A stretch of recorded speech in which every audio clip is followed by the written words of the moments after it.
Hello everybody, welcome back to another review. Today we are doing a probably quicker one because he comes with like no accessories, Hasbro. This is a figure from 2020. It is the Retro Card Series 1 Amazing Spider-Man. So yeah, I'm going to show you a picture of the package because obviously I do not have it.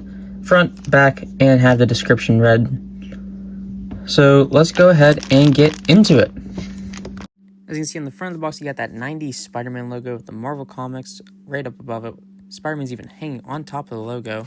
You got Spider-Man in the corner and a blister of the actual figure inside. Everything's looking beautiful with that awesome backdrop. On the back, it's just like the old toys from that time. Same logo, same image of Spider-Man. You got a nice bio of him. The rest of the wave down there, like it's a little action figure collection for kids, and even shows how to use accessories. And for the bio, it states, bitten by a radioactive spider, Peter Parker now possesses all the arachnid's abilities. He is the Amazing Spider-Man. Okay, so first we are going to go over the accessories, which is not a lot. This is prime Hasbro of not giving us shit. So, first we get a squinted head sculpt. As you can see, this Spider-Man is clearly, very clearly inspired by the Steve Ditko drawing, which I love. As you can see, there's a little bit of a smudge right there. The lenses look nice. Web lines look great. Doesn't connect there though, sadly. They look a little thicker in the back, but I don't really mind that. And this is the head sculpt I prefer. It is another Steve Ditko design, and it is beautiful.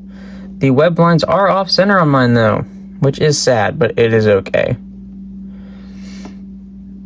The rest of it looks great.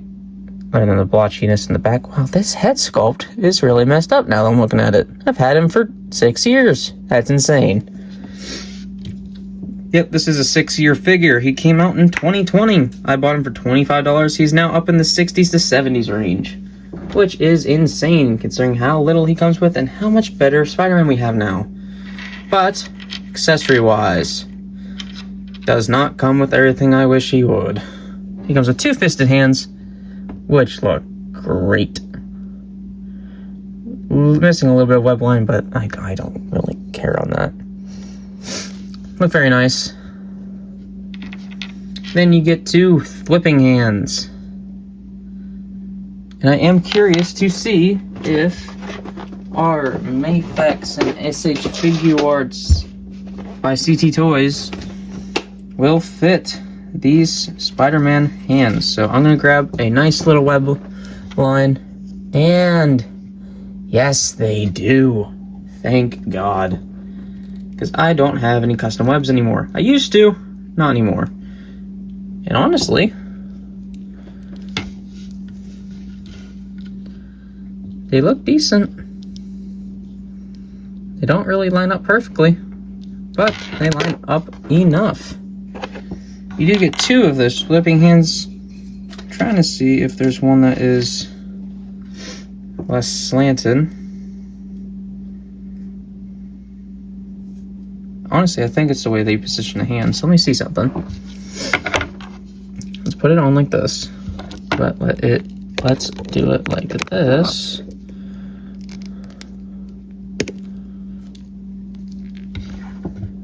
Honestly, that's pretty good if you use angles correctly. Yeah, they can work. I'm just gonna stop there. They can work. Okay. So that is all for accessories with this guy, sadly. Not a ton. Not a ton. I wish he came with open hands. Maybe a Peter Parker head sculpt. Web gripping hands. Anything. But let's go ahead and get into the look of this figure. And here he is, and I'm going to talk about his details, and then I'm going to stop this because I forgot to find the ruler. But I will get it before the end of this video. So, looking at him, we've already looked at the head. So the neck has no breaking points. Looks pretty nice. No problems on the neck joint. You do get this big gap back here, but that's for articulation.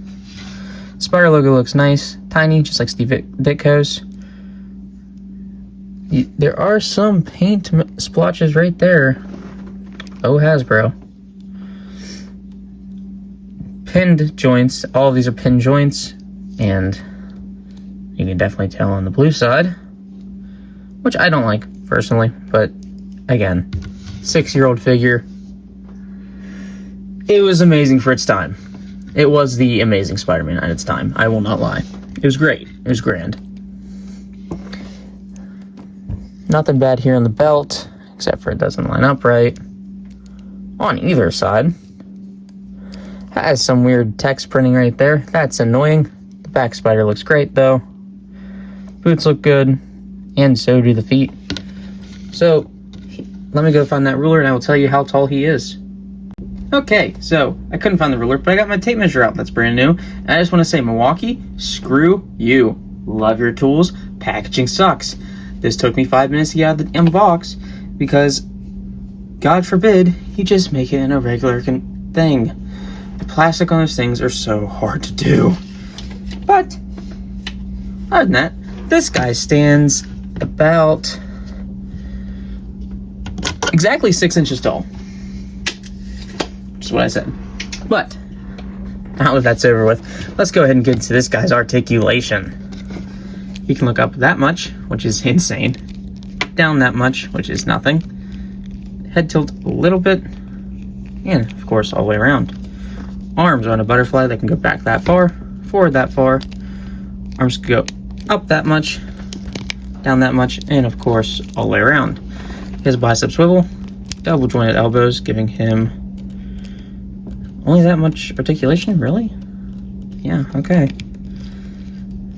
Swivel all the way around the wrist, back, forward. This guy's very loose, but it's because, again, I've been posing this guy for 6 years. Ab crunch go that much forward, that much back. With both, he can go that much forward and that much back, which is great. He does have semi-drop down hips. He can kick forward that much, back that much, and outwards that much. He has a thigh cut swivel, double joint knees, giving you beautiful range, boot swivel, and ankle rockers, and a hinge going that much back, that much forward.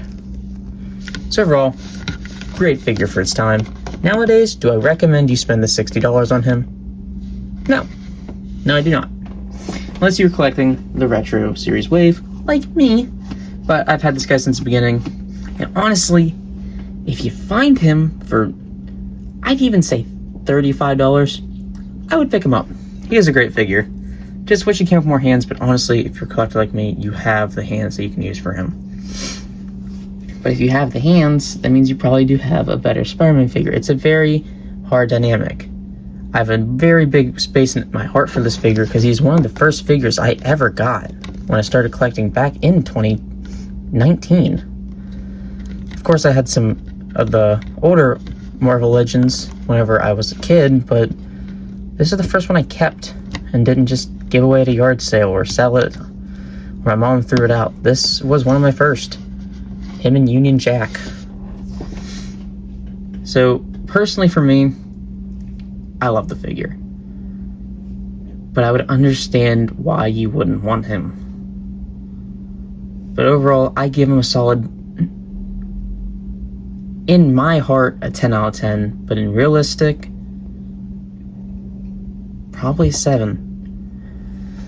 If he had those open hands and pinless joints, which future ones of this figure basically do, he would be a 10 for a Marvel Legend. But for now, I'm going to say an 8, actually. He's an 8. He's really good. For Hasbro's 2020, he's good. I'm very conflicted on the figure, if you couldn't tell. But overall, that is going to be the end of this review. Stick around for the posing. Like and subscribe if you're new. Thank you guys so much for watching, and comment what you think about this figure if it still holds up in time. I will see you guys in the next one. Have a great day, and goodbye.